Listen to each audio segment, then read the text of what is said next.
Assalamualaikum warahmatullahi wabarakatuh.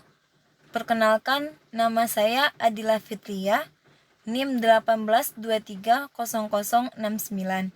Baiklah, saya akan mereview salah satu jurnal internasional dengan judul Pengaruh Opini Audit, Perubahan Manajemen, Kesulitan Keuangan, dan Ukuran Perusahaan Akuntan Publik pada Auditor Switching.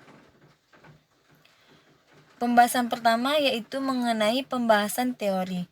Sesuai peraturan pemerintah nomor 20 tahun 2015, jasa audit kepada perusahaan oleh akuntan publik batas maksimal 5 tahun berturut-turut.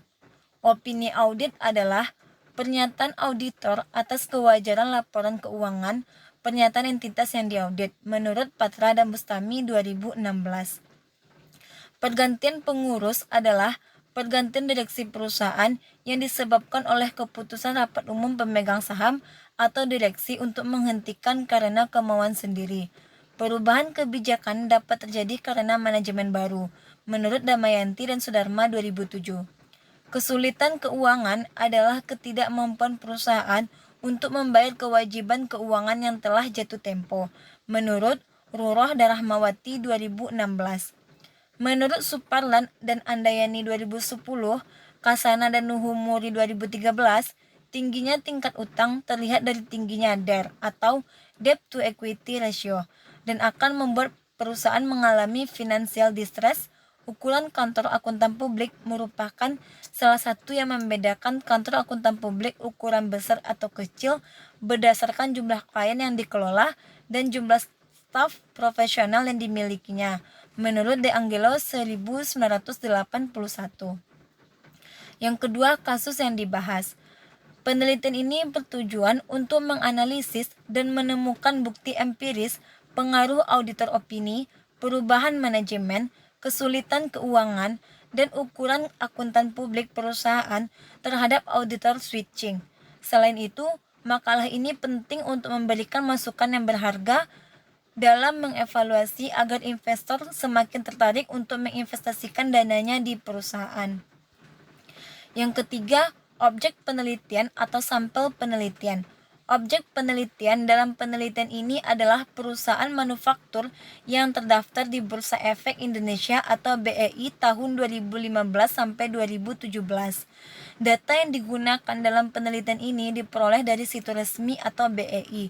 Setelah melalui sampel proses seleksi, diperoleh 94 perusahaan yang memenuhi kriteria selama periode 2015 sampai 2017, yang dimana digambarkan dalam tabel 1 jumlah perusahaan dan klasifikasi sampel studi.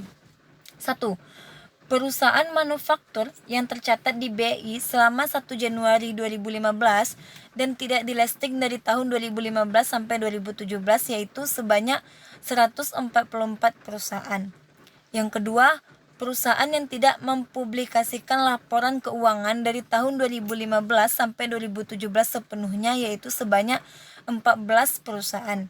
Yang ketiga, perusahaan yang tidak menerbitkan laporan keuangan dari tahun 2014 untuk mencari pergantian auditor, perubahan manajemen, dan ukuran publik kantor akuntan publik pada tahun 2015 sebanyak 5 perusahaan. Yang keempat, perusahaan yang tidak menggunakan rupiah dalam laporan keuangannya untuk pelaporan yang berakhir pada tanggal 31 Desember sebanyak 31 perusahaan, sehingga jumlah sampel akhir yang didapat adalah 94 perusahaan dengan jumlah data sebanyak 282 sampel. Yang keempat, teknik analisis data. Pengujian penelitian ini dilakukan dengan analisis regresi logistik, suatu metode yang berhubungan dengan variabel bebas terhadap variabel terikat. Statistik deskriptif digunakan untuk menggambarkan data yang dilihat dari mean, standar deviasi, dan minimum maksimum. NS-mean adalah rata-rata dari sekelompok data. Standar deviasi digunakan untuk menentukan rata-rata dispersi sampel, akar kuadrat nilai varians. Minimum adalah nilai terendah atau terkecil di antara semua anggota dalam kelompok data. Maksimum adalah nilai tertinggi di antara semua anggota dalam kelompok data. Model kelayakan regresi dinilai menggunakan Hosmer dan uji kecocokan Lemaître. Nilai homoson de Lemaître goodness of fit test lebih besar dari 0,05. Hipotesis 0 tidak dapat ditolak dan berarti model tersebut dapat memprediksi pengamatannya atau dapat dikatakan model tersebut diterima karena sesuai dengan data pengamatan. Uji hipotesis dengan menggunakan koefisien determinasi, uji simultan atau F, dan uji parsial atau uji T. Yang kelima, hasil penelitian. Berdasarkan hasil statistik deskriptif, jumlah sampel atau N yang digunakan dalam penelitian ini adalah sebanyak 282 sampel yang valid dimasukkan tanpa kehilangan nilai. Dari uji kelayakan, hasil pengujian C-square tidak terdapat perbedaan antara klasifikasi diprediksi oleh klasifikasi yang diamati, sehingga dapat disimpulkan bahwa model regresi logistik yang digunakan telah memenuhi kecukupan data atau fit. Berdasarkan uji koefisien determinasi, uji Leghout log model 2 menghasilkan 1406, 904 koefisien determinasi dilihat dari R-square adalah 37,2%.